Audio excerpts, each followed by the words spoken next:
All right, this time I want to talk about personal goals. So, we're going to be looking at how I talked about making a vision statement last time. That's sort of the big goal of your life.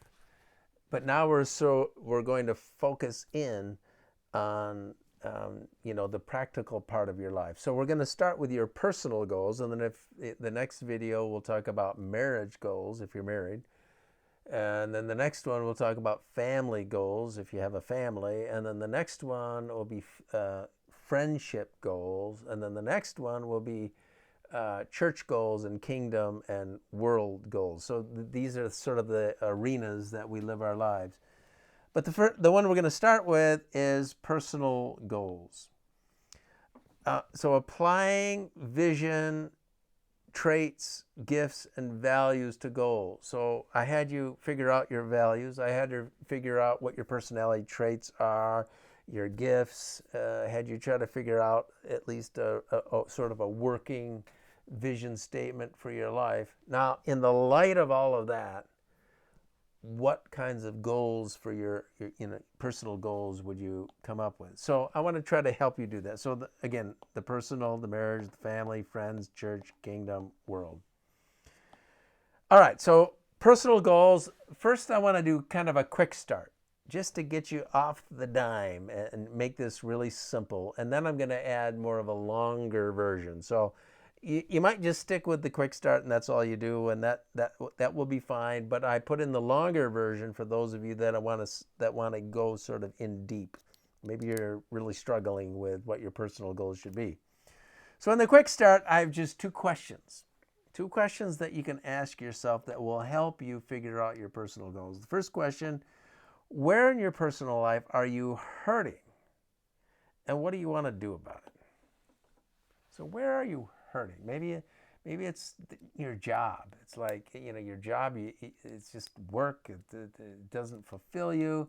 It doesn't take advantage of your dreams and your vision for your life, your values, your personality traits. It's just not the right thing. Or is it you feel like you don't know enough stuff and you're trapped into the life that you're living because you don't know of a way out. So education is where you're hurting. You didn't go to school, or you didn't apply yourself in school, and now you're wondering if you're sort of missing out because of that. Or maybe it's your finances, or maybe it's your faith, or maybe it's you're always negative, or you're always finding fault with people, or you're critical, or you're excessively angry. Or so as you look into your own personal life, where are you hurting?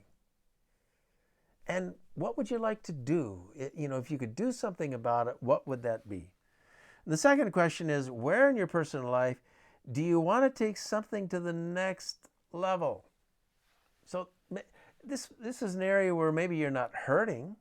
I mean, you're okay in this area of your life, but you'd like to go to the next level with it. And maybe it is education, and you've had education, but you want to learn more, and you just haven't done that. Or you're in a job, but you want a job that inspires you and takes something to the next level. Or maybe you're learning the guitar, you know how to play the guitar, but you want to take it to the next level. Or maybe there's some skill that you know, but you really want to improve, or you want to learn something about something. So where in your life are you hurting? Where in your life would you like to take something to the next level? That's one way to go. So you can turn this thing off and you can just fill that in and write some things down, and you can start there. Or you can take sort of a long view. And by the way, you should listen to all this even if you do the quick start, because there's things later on in this video that will help you do something with those things you write for the quick start. So I guess I misspoke when I said you could turn it off and skip it. You have to get to the end. Areas to think about in your personal life. So there's diet, exercise, health, fun, sports, hobbies, interests, education, Bible, prayer, outreach, work, dreams, interests, other. So what areas in your personal life can you think about? What are the sort of the categories of your personal life? So maybe, you might write something down. I need to, you know, I do a lot of exercise. I play pickleball a lot. Diet? Yeah. See, am I eating right? Really? I could lose 20 pounds. So what about that? Should that be a goal? Health? Again, that's related here. Fun, sports, hobbies. I haven't painted a canvas in like 5 years. Am I dropping that? What about that? Education, Bible prayer. We support that in our church. So that's a great thing. Outreach. I have the pickleball world. Do I have specific goals that I should make in that area? Work. I've made some goals in December, and that's what I'm trying to do right now. And the reason I'm doing it is because I made those goals, and I told someone about it, and so I have to do it now. How about the dreams? I wrote the Christmas book, but I wrote an Easter book for children as well, and I haven't done a thing about that in 3 years. So how as you look at these areas, does this help you think about some possible goals? Apply your personality traits to areas in your personal life. In the light of your personality traits, what goals can you think of that might improve your personal life?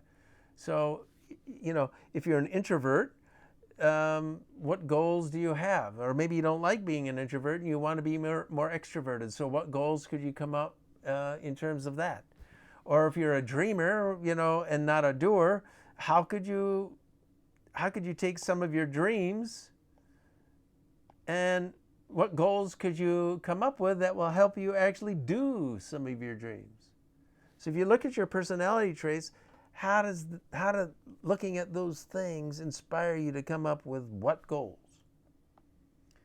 Applying values to the areas in your personal life. In the light of your values, what goals can you think of that might improve your personal life?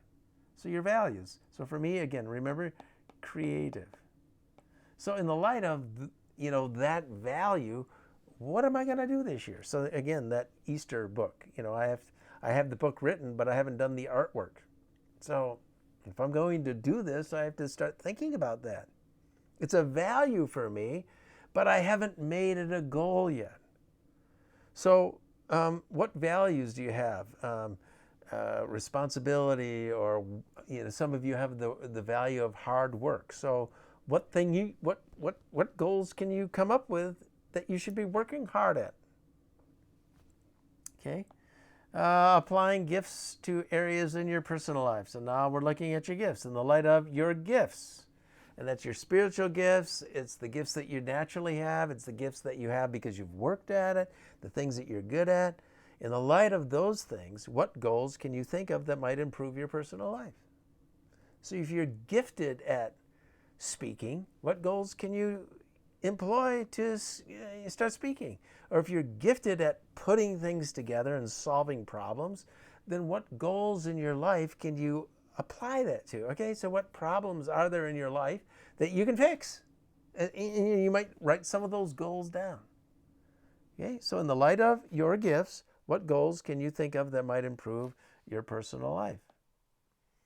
In the light of your personal vision, remember my vision was, to sort of love God and love my neighbor as myself. It's sort of the summary of the 10 Commandments, and to do it creatively, and and to bless my family and bless my marriage and bless my friends and my church and the broader Christian world, and to be a blessing to people that don't know Christ. So that's my vision.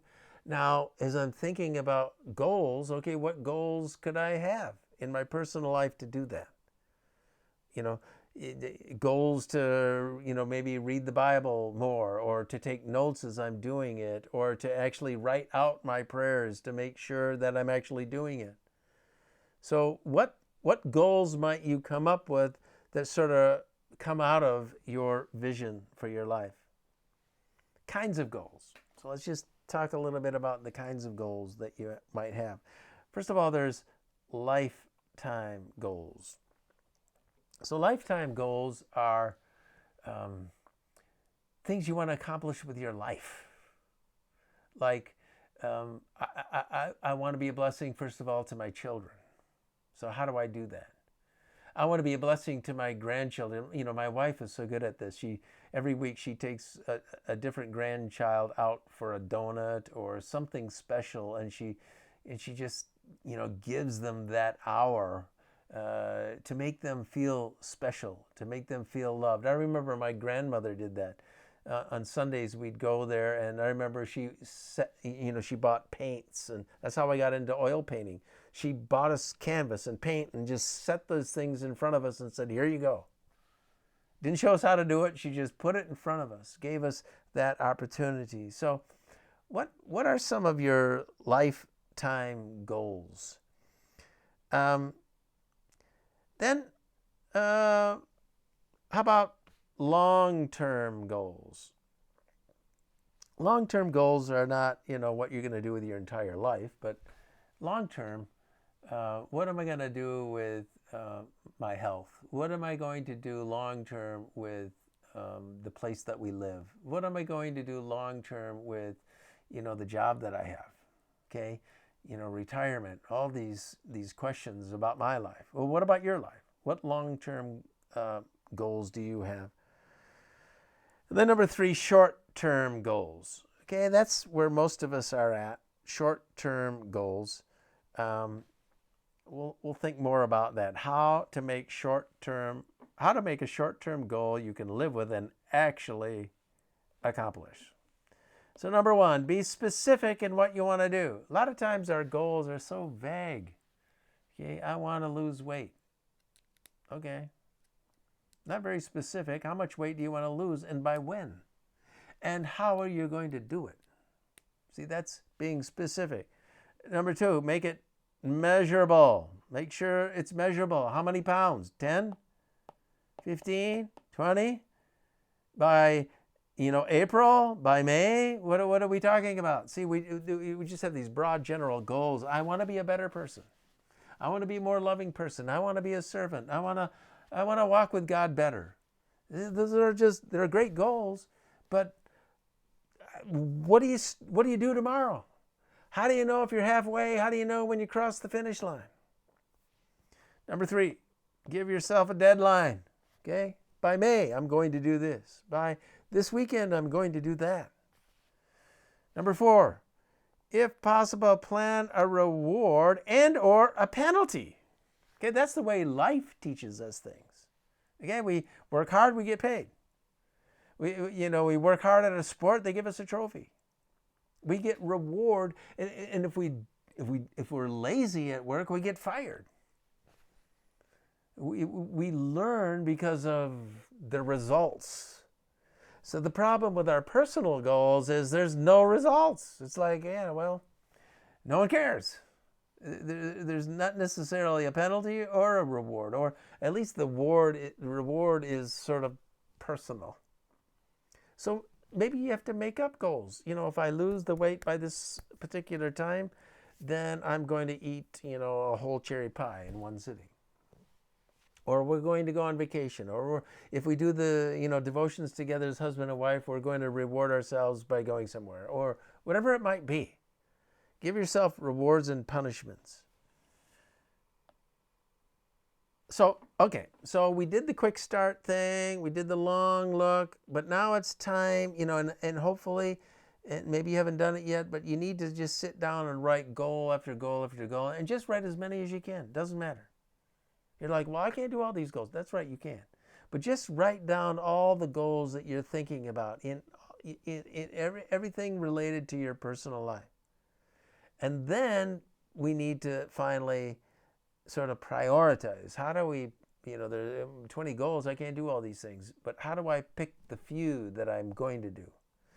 2 options. Option 1, just go back to the quick start and make one or both of these your goals. So remember, the quick start was, where are you hurting in your life? Write a couple goals.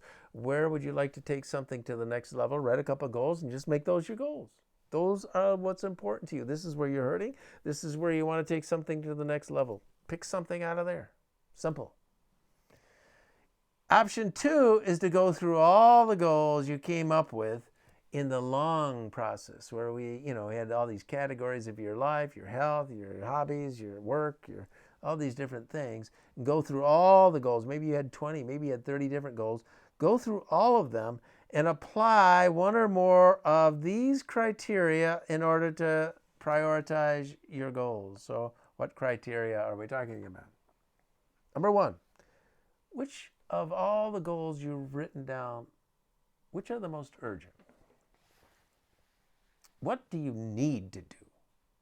Okay? You just have to do these things. Maybe it's a walk with God. I mean, everything else doesn't matter if you don't have a walk with God. What's urgent in your life? Number two, which goals are the most important? There's a lot of goals, but which ones are the most important? Maybe your health is most important. Or maybe, checking into, ongoing education. Maybe your job is just killing you and you need to do something about that because it's killing you. You have no time for anything. It's not fulfilling, and it's slowly draining everything out of you. Number three, which goals, if accomplished, would make the biggest difference in your life? Why spend time on things that don't make much of a difference? What is going to change your life more than any other thing? See, that's what happens in life. We get pushed along by all these things that don't matter that much, that don't make a big difference, and we never get around to the things that make a big difference. Stop that. Say, no, I'm going to write down the things that I know make the biggest difference, and that's what I'm going to work on. Number four, which goals do you think that you are most willing and ready to actually pursue? No sense coming up with all kinds of goals you won't do. And you know who you are. Number five, which goals do you think you could most easily and assuredly accomplish? Why not get a win? A lot of times we pick all these incredibly hard goals and then we get discouraged because after a while we can't make it. It's not going well. We fail. We don't have time. We lose steam because we made this huge goal of getting our whole house in order. And after a couple hours of trying to do that, we go, oh, okay, this is too hard. Do something you can do and get the endorphins of actually accomplishing something so that you can take on the next thing. That leads to this final slide, time wasters in your life. A lot of times we don't get to the things we want to do because our lives are filled with all these things that waste our time. What are the time wasters in your life? Where do you waste a lot of personal time? A lot of times we're so bogged down with so many things we can't possibly do that we end up wasting time. We just, watch TV instead. We don't have time for TV. We're behind on everything, and we're so discouraged and so depressed that we, need something to make us feel better, so that's what we do. Or we go shopping. Or we go on the internet and we search and we research all kinds of stuff we don't need. And we're doing this because we're so bogged down, our calendar is so full, we can't possibly do everything. And it's counterintuitive. Why would we waste time when we don't have any time? But we do. Number two, what time wasters do you need to eliminate or at least reduce in your life? And get rid of some of these things. Look at the things and go, is this important? Is this what I really want to be doing? Why am I doing it? Am I doing it just so people like me? Am I doing it just because I don't want to disappoint others? And then I'm not doing the thing I feel I'm called to do? Number three, what demands of others do you need to eliminate, reduce, delegate? Maybe you just need to delegate. Why do you have to do everything? Delegate. Let things go or get help with it in your life. Some of you young families, you're working hard. You're working all the time, and you don't have to, dad is working, mom is working, kids are off to the day school and the school and the practice and the games and the